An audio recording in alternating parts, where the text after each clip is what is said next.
Narasaraopet BC సంక్షేమ సంఘం ఆంధ్రప్రదేశ్ అధికార ప్రతినిధి బాదుగుండల శ్రీను ఆధ్వర్యంలో కలెక్టర్ కార్యాలయంలో ఏపీ బీసీ సంక్షేమ సంఘం తరపున మహిళా రిజర్వేషన్ బిల్లులో బీసీ మహిళల కోటా కేటాయింపు జరగాలని, జనగణనతో పాటు కులగణన కూడా చేయాలని మరియు ఏప్రిల్ నెలలో చేపట్టబోయే జనగణన ఫార్మాట్లో ఓబీసీ కాలం చేర్చర గురించి అర్జీ సమర్పించారు. కలెక్టర్ గారి కార్యాలయంలో పీజీఆర్ఎస్ కార్యక్రమంలో బీసీ సంక్షేమ సంఘం తరపున మహిళా రిజర్వేషన్కి సంబంధించి బిల్లులో బీసీ సబ్ కోటా గురించి బీసీ సబ్ కోటాను కేటాయించవలసిందిగా అర్జీని కలెక్టర్ గారికి అందజేయడం జరుగుతూ ఉంది. ప్రప్రథమంగా నేను చెప్పదలుచుకుంది ఏంటంటే 30 సంవత్సరాల నుంచి మహిళల అందరూ కూడా ఎన్నో రోజులుగా ఎదురు చూస్తున్నటువంటి మహిళా రిజర్వేషన్ బిల్లు ఆమోదం పొందటం హర్షణీయాంశమైనటువంటి విషయంగా నేను భావిస్తూ ఉన్నాను. ఈ మహిళా రిజర్వేషన్ బిల్లులో సబ్ కోటా కింద షెడ్యూల్ కులాల వారికి ఉపకోటాను అందించడం జరిగింది.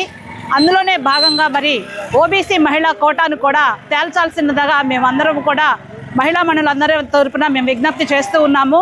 పల్నాడు జిల్లా కలెక్టరేట్లో గ్రీవెన్స్లో భాగంగా జిల్లా బీసీ సంక్షేమ సంఘం ఆధ్వర్యంలో ఏదైతే కేంద్రం మహిళా రిజర్వేషన్ బిల్లుని అటు పార్లమెంట్లో ఇటు రాజ్యసభలో ఆమోదింపజేసి ప్రత్యేకంగా ఈ నెల ఏప్రిల్లో 16, 17, 18 తేదీల్లో ప్రత్యేక పార్లమెంటు సమావేశాలు పెట్టి అందులో ఈ బిల్లుని పాస్ చేసే విధంగా ప్రయత్నం జరుగుతున్నటువంటి సందర్భంలో మొట్టమొదటిసారిగా మహిళా రిజర్వేషన్ బిల్లు ఆమోదించడం అనేది మేము ఆనందించదగ్గ విషయం.